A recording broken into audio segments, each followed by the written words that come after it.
Ano po, kain tayo. So, bumili lang ako ng luto na kasi nagugutom ako eh. Gusto kong kumain. Kasi kanina, di naman ako kumain ng kanin. So, pansit lang yung kinain ko. Almusal, diretso tanghalian na. So, ngayon, nakaramdam talaga ako ng gutom. Kain sana ako sa KFC. Wala, gusto ko lang kumain sa... Bumili ako ng ulam sa sa Welcome. Ayan. Ayan. $12 yung kanin na gandore. Tapos ito naman, ayan. Ano siya? Pork chop. Ayan. Mura na siya, $11 na lang. Wala lang gulay. Nagtitipid lang ang lola nyo. Gusto ko naman kasing maiba. Nasawa na ako. So, lagi na lang ako sa KFC. Ayan, malaki naman siya, oh. So, may ano naman ako dyan. May prutas naman ako. Magpuprutas na lang. At gusto ko magkamay. Kaya't magkakamay ako. Ayan. Tapos, bumili ako ng kape. Tapos, may kape. Alam niyo guys, nag-interview sa akin ngayon. 3. Yung panghuli. Yung 2 sa agency. Kasi pumunta ako ng agency. Mga yun? 12. Nakarating ako doon 1:00. So, may nag-interview sa akin, 2, di naman ako nakuha. Newborn, tsaka elderly. Tapos, yung pangatlo, yung bigla lang ng friends ko. Pumunta ako ng Typho. Okay naman, Indian siya. So, sabi niya, pag nagustuhan mo ako, magsabi ka lang. Sabi ko, ako hindi naman ako namimili. Basta kaya ko i-grab ko. Kasi kailangan ko ng trabaho. Magiging arte pa ba ako? Hindi, kailangan talaga. Hindi naman sa, ako, masyado ako nag-rush. Kasi syempre may oras lang naman. Hindi naman ako pwedeng tumagal dito. Hanggang 21 days lang ako. May extension na yon. So, kailangan bago mag 21 days, may amo na catch. Pwede ako mag-exit ng Pinas, pwede rin ako mag-exit sa Macau.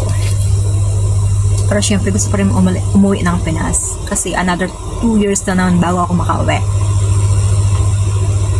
Depende yun sa amo. Basta para sa akin, kapag may opportunity maganda, i-grab ko.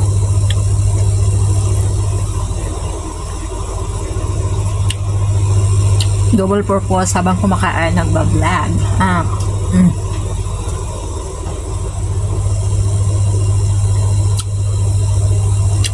Kasi mag-isa lang ako dito. So, hindi ako nahihiyang magsalita kapag mag-isa. Sa labas nga sana ako sana kanina maggawa ng content. Parang wala ako sa mood kasi gutom na ako. Kanin na yung paningin ko. Charot.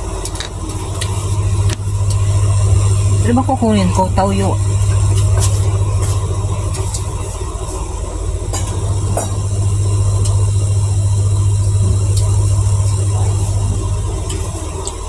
Yan lang.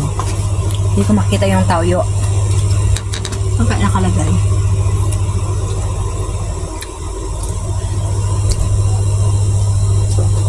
Yun na yun.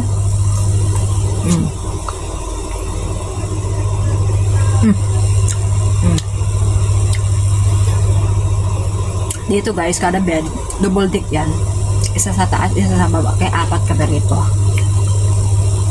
Dito ako dati talagang dito nabuboard ako noon pa man. Minsan pag gusto kong matulog, dito ako nagbuboard. Pero comfortable naman ako.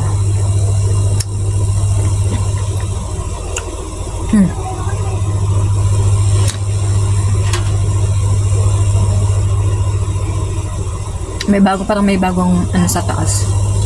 Kasi dito si ate, umuwi na siya ng Pinas.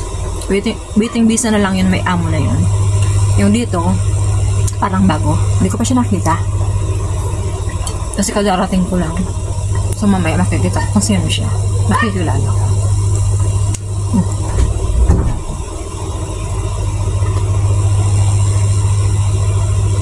Ilang kwarto to? 1, 2, 3, 4, 5. 5 kwarto.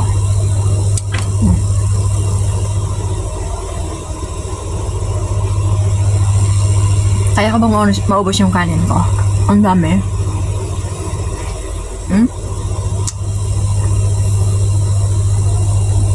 dumaan sa agency ko kasi nga alas 6 na. So, baka naman makarating ako sa agency, uwian na. Bukas naman, alam mo guys, ganito talaga pag walang amo. Siyempre, nasa ibang bansa tayo. Kailangan nating lakasan ng loob.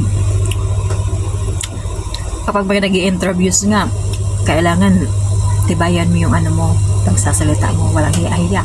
Kapalan to the max. Hindi. Kailangan sa interviews, pag in-interview ka, direct to the point ka. Para makuha ka, ganun talaga. Kasi marami kaming ni-interview, maraming terminate. At kadalasan, ang priority finish.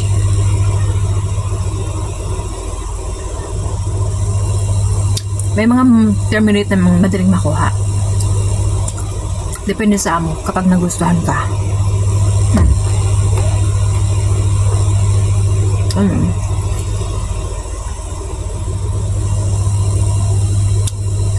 Sana maubos ko to. Kung sakali hindi ko maubos bukas.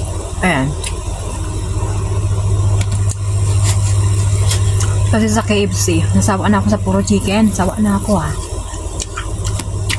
Gusto ko sana may kulay. Pero dito sa amin, masipag naman yun sa ating mga nagluto. Siya lagi nagluluto. Nagbibigay na lang kami. Pero ngayon parang may share.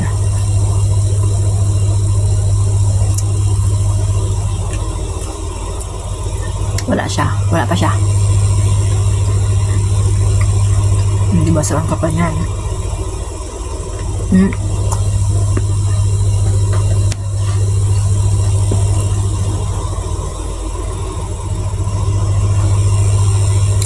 Masarap yung kanin.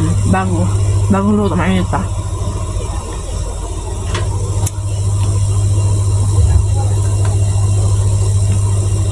Tingnan mo yung kanin ko.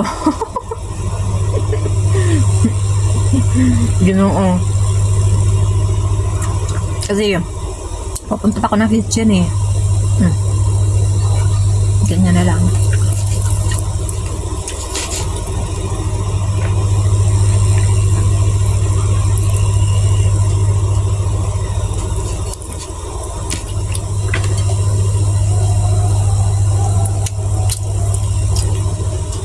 Aba, coffee.